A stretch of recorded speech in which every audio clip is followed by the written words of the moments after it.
Welcome to Reddit Aliens. What are the scariest myths, urban legends, or cryptids from your home country? Why are they scary? Please remember to like, share, and subscribe. Ghost and werewolf stories are the most scary stories of Dutch folklore, like fire ghosts that come running towards you when you call them. Throw the door in their face and you'll find a burn mark in the shape of a hand in the door the next day. The most scary place is possibly Wardenburg Castle. It is the setting of the most famous Dutch version of the Dr. Faust legend. According to the legend, Faust's room has an irremovable bloodstain from when Joost, the devil, dragged him down to hell. In Chile, we have El Cuero. It's a sentient cow skin that swims in rivers and likes to snatch babies from the shore when no one is looking. That's odd.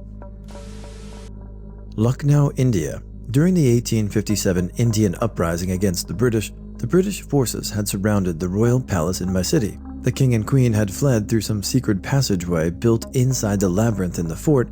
After capturing the fort, British commander ordered his troops to enter the tunnels and find where it opens up.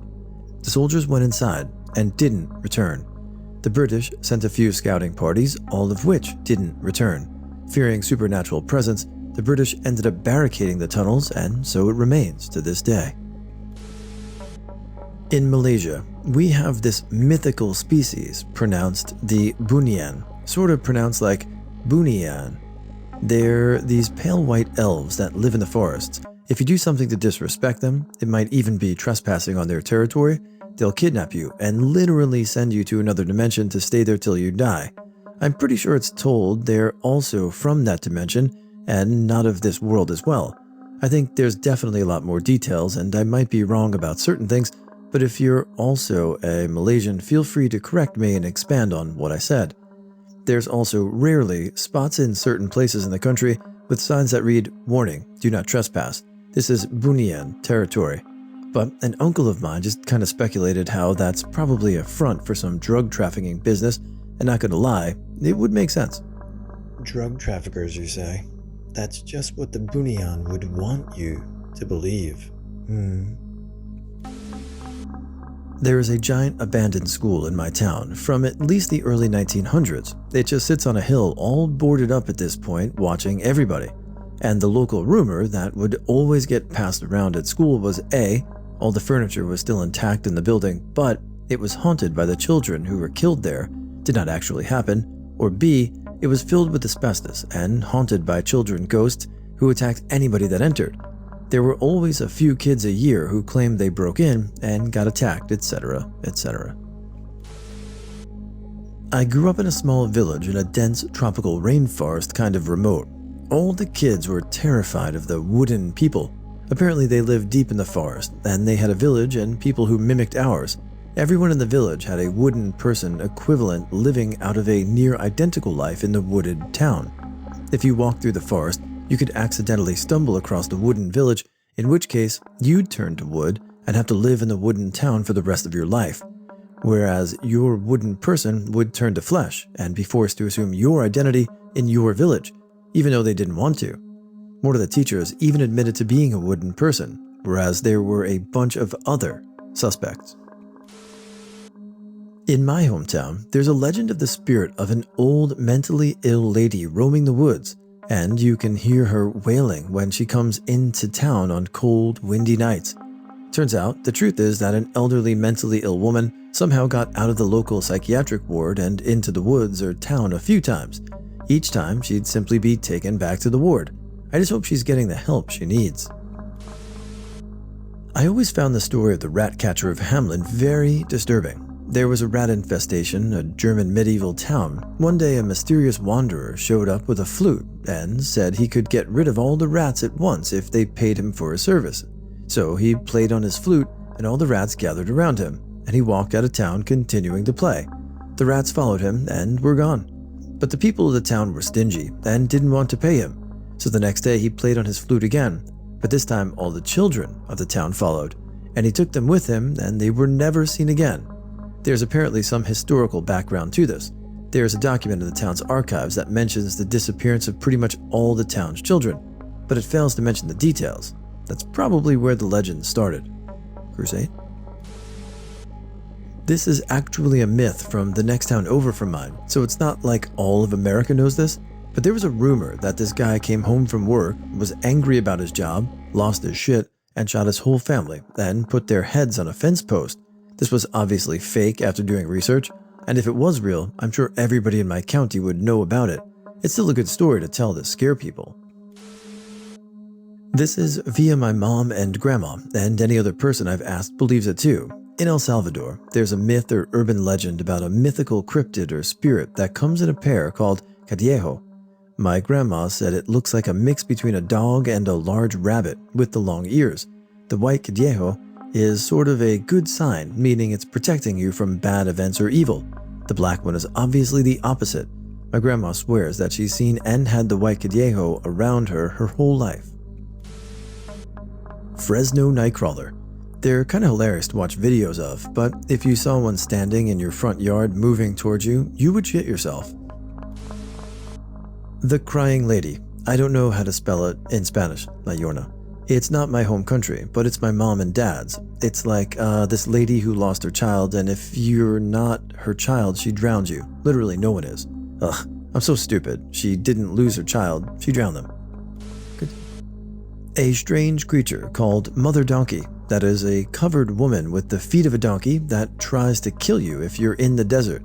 Needed to time to believe it isn't real. There was an abandoned burned down house in the woods about 4 blocks away from where I lived. They said a witch lived there, and her house burned down while practicing magic. My cousins and I went there to explore and play, and we swore we kept hearing footsteps on the wooden floor. The next time we went there was a disembodied sheep hanging from a rope from one of the ceiling beams. We got a bit of a jump scare initially when we first saw it, but we weren't afraid. We just looked at each other and said, yeah, let's not ever come back here. Some crazy dude could be using this place. And we left.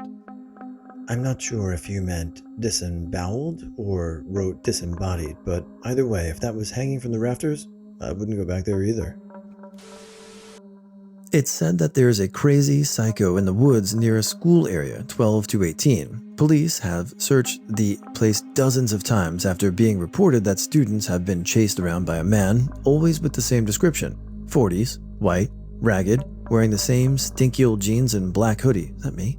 Description absolutely fits the description of a guy who escaped from prison a few months back. Got locked up for assaulting 7 teenagers and killing 3 of them. Teachers don't want to believe in it because the dogs find nothing in the woods. Police find no clues, just some claims from kids who could be looking for attention. Outside of my hometown, there's a dirt road that goes 2 or 3 miles into the woods and then dead ends. At the end of the road, there was an old abandoned church. There were urban legends about satanic rituals and sacrifices that took place there, all totally bullshit, I'm sure. However, in high school, it was kind of a dare rite of passage to get in your car with a few friends and drive out there and then stop your car in front of the church and see how long you could stay there before getting freaked out and leaving. Voodoo. African slaves brought voodoo to Haiti, and then same Haitian slaves populated the French colonies in Louisiana centuries ago. It's based on the powers of nature and El Monte, aka the forest. Voodoo rituals are especially gloomy and almost always advocate the dead and bad things. A Santa Compañía, a group of spirits led by a normal person that wanders at night. The person that leads them goes with them every night until it dies by lack of sleep, or he finds another person to replace him. The person going with the spirits will not remember it the day after. Well, not exactly a myth because it was reported in a national newspaper and thousands of people experienced it, but it did start as an urban legend. In 2019, one of my colleagues who lives in a neighboring town like 50 kilometers away from me told us about how one night the local police station went to their municipal hall, gathered people from all over the town, including him, and warned them to beware of a mysterious knocking on their doorhouse that might occur around 2 to 3 a.m. Basically, told them if they had heard that, please don't go out and just ignore it.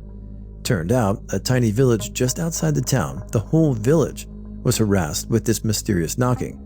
Every house in the tiny village collectively made a police report, and after every house was knocked, seems the mysterious knocking has spread outside the village, making its way to the town area. The police really can't do anything about it because they were some people who went outside when they heard the knock, but there was no one or nothing outside. No evidence and no eyewitness. Some residents even installed a CCTV, but nothing appeared on it even though they heard the knock. Luckily, no one was hurt, but there was this case where a guy was ready with a machete, went outside after getting the knock on the door, and angrily shouted for the prankster to come out, only for him to get knocked down from behind by nobody. Nobody was behind him. Eventually, it was said that after the whole town was finished, the mysterious knocking went down south, even surpassing few states. My county is not that big.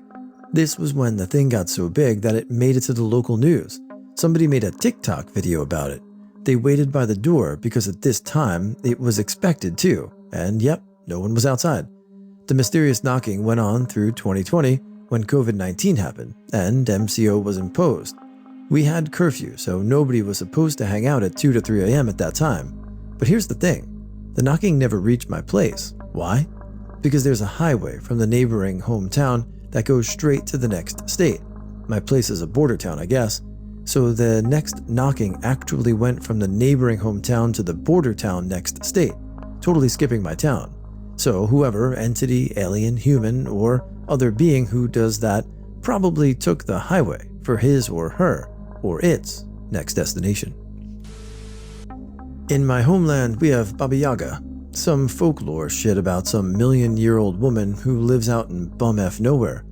I don't effing know, but where I live now, we have the Yowie, the Aussie Bigfoot, an ape at least 9 feet in height that goes around eating small children and teenage men. Again, did some folklore shit made by the Aboriginal people to screw the young ones into not being little. See you next Tuesdays. I wonder if the John Wick movie franchise has helped or hindered the frightening aspect of Baba Yaga. Girl and boy go on a date, parked car on a dead-end road in woods, smoochy, car runs out of gas, the left engine running. Boy says he'll walk to get gas, tells girl to lock door and stay. She says okay. Girl's been waiting for a long time, gets worried. Knocking, scraping noises, hears drip, dripping on the roof of the car, thinks maybe boy is messing with her, gets out, looks at roof.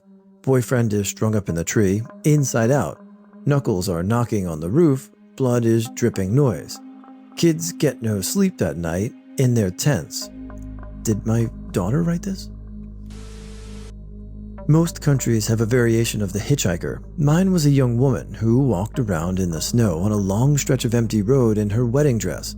If you pulled over to ask if she was okay, she would say yes and send you on your way. But if you didn't, you'd be found dead behind the wheel the next day, painfully frozen from the inside.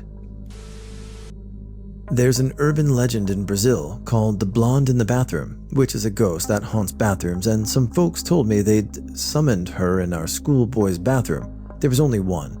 And for 4 years I went to that school, I didn't step into that bathroom once out of pure fear of stumbling onto a demon. Post Michael. This legend is technically over, but it is hugely popular in the small German town I grew up in. There once lived a post rider, which was what you could call the mailman of the Middle Ages. One day he found a shiny gold ring, which he put on his finger. His idea was not to keep it, but as any good German would, to deliver it to the city's lost and found, to be given back to his original owner. On the way, however, the ring was spotted in a tavern as the possession of a rich local man, a man who just conveniently got murdered and robbed by an unknown person, and the Michael, general generic term for an average German, was wearing his ring. Long story short, the Michael was tortured into a confession, trialed and executed. Before that though, he was allowed his last will, to ride his white horse and blow his horn on the way to the city center. On the way, he accused the other civilians of falsely accusing him. After he died, his ghost rode between Stuttgart and the city back and forth, always blowing his horn in the night of his murder, till his murder should be found. The real murderer confessed a few years later. It was the nephew of the rich man, the one who inherited everything. The post Michael has been quiet ever since.